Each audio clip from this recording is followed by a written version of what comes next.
ਜੀ ਨਾਜ਼ਰੀਨ, ਇਹ ਦੇਖੋ, ਇਹ ਗੋਸ਼ਤ ਉੱਥੇ ਲੋਕਾਂ ਨੂੰ ਆਵਾਮ ਜਿਹੜਾ ਖਵਾਉਂਦੇ ਨੇ ਪਾਕਿਸਤਾਨ 'ਚ ਮਰੀਆਂ ਜਾਂ ਮੁਰਗੀਆਂ ਨੇ, ਉਹਨਾਂ ਨੂੰ ਕੀਮੇ ਵਾਲੀ ਮਸ਼ੀਨ 'ਚੋਂ ਕੱਢ ਕੇ ਅਤੇ ਇਹਨਾਂ ਨੇ ਹੋਟਲਾਂ 'ਤੇ ਭੇਜ ਦੇਣਾ, ਰੈਸਟੋਰੈਂਟਾਂ 'ਤੇ ਭੇਜ ਦੇਣਾ, ਲੋਕਾਂ ਨੇ ਮੁੱਲ ਵੀ ਲਿਆ ਜਾਣਾ ਇਹਨਾਂ ਕੋਲੋਂ। ਅਤੇ ਇਹਨਾਂ ਨੇ ਉਹ ਇਹ ਦੇਖੋ, ਇਹ ਸੂਰਤ ਹਾਲ ਜੇ ਉੱਥੇ ਕਸਾਈਆਂ ਦੀ, ਕਿ ਉਹ ਮਰੀਆਂ ਹੋਈਆਂ ਮੁਰਗੀਆਂ ਵੀ ਤੁਹਾਨੂੰ ਖਵਾਉਣ ਡੇ ਜੇ, ਖੋਤੇ ਦਾ ਗੋਸ਼ਤ ਵੀ ਖਵਾਉਂਦੇ ਜੇ। ਖੋਤਾ ਮਰਿਆ ਹੈ ਜਿਉਂਦਾ ਹੈ ਉਹਨਾਂ ਨੂੰ ਵੀ ਖਵਾ ਦੇਣਾ। ਫਿਰ ਖੋਤੇ ਖਾ ਕੇ ਫਿਰ ਪਟਵਾਰੀ ਤੇ ਪੈਦਾ ਹੋਣੇ ਹੀ ਨੇ ਯਾਰ, ਫਿਰ ਤੇ ਹੋਣੇ ਹੀ ਉਹਨਾਂ ਦੇ ਨਾਰੇ ਤੇ ਮਾਰਨੇ ਨੇ ਸ਼ੇਰ ਇੱਕ ਵਾਰੀ ਫੇਰ, ਤੇ ਚਾਰੋਂ ਸੂਬੋਂ ਕੀ ਜ਼ੰਜੀਰ ਬੇਅੰਜੀਰ ਬੇਅੰਜੀਰ।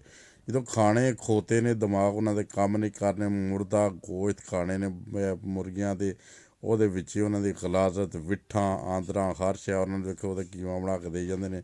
ਇਹੋ ਜਿਹੇ ਨਾਲ ਹੋਟਲਾਂ 'ਤੇ ਭੇਜਦੇ ਨੇ। ਹੋਟਲਾਂ ਤੋਂ ਸਾਡੇ ਇੱਥੇ ਯੂਰਪ ਤੋਂ ਕਈ ਦੋਸਤ ਜਾਂਦੇ ਨੇ, ਖਾ ਕੇ ਆਉਂਦੇ ਨੇ ਅਤੇ ਨਾਅਰੇ ਮਾਰਦੇ ਨੇ, ਭਾਨ ਜੋ ਉੱਥੇ ਗੋਸ਼ਤ ਖਾ ਕੇ ਆਏ, ਇੱਥੋਂ ਗੋਸ਼ਤ ਨਹੀਂ ਲੱਭਦਾ। ਵਾਕਈ ਇੱਥੋਂ ਗੋਸ਼ਤ ਨਹੀਂ ਲੱਭਦਾ, ਇੱਥੋਂ ਤਾਂ ਲੱਭਦਾ ਜੀ ਪਾਕ ਸਾਫ ਲੱਭਦਾ ਜੇ। ਉਹਦੇ ਵਿੱਚ ਕਮ ਕਮ ਵਿੱਠਾਂ ਨਹੀਂ ਹੁੰਦੀਆਂ, ਆਂਦਰਾਂ ਨਹੀਂ ਹੁੰਦੀਆਂ, ਮਰੀਆਂ ਹੋਈਆਂ ਮਰੇ ਹੋਏ ਜਾਨਵਰ ਨਹੀਂ ਉਹ ਜ਼ਿਬਾ ਕਰਕੇ ਖਵਾਉਂਦੇ, ਤੁਹਾਨੂੰ ਖੋਤੇ ਨਹੀਂ ਖਵਾਉਂਦੇ।